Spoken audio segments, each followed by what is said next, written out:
24-savol. Bitta to'g'ri javobni tanlang debdi. Quyidagi moddalar orasidan kuchli kislotalarni tanlang.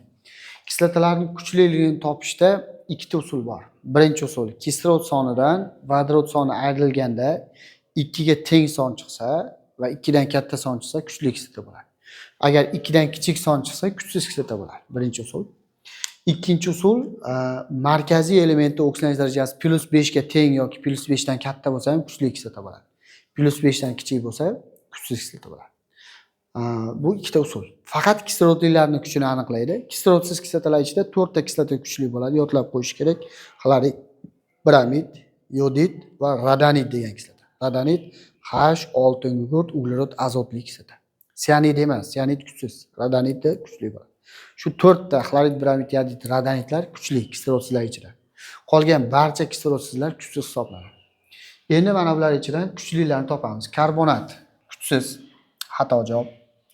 Nitrat kuchli, to'g'ri ikkinchisi.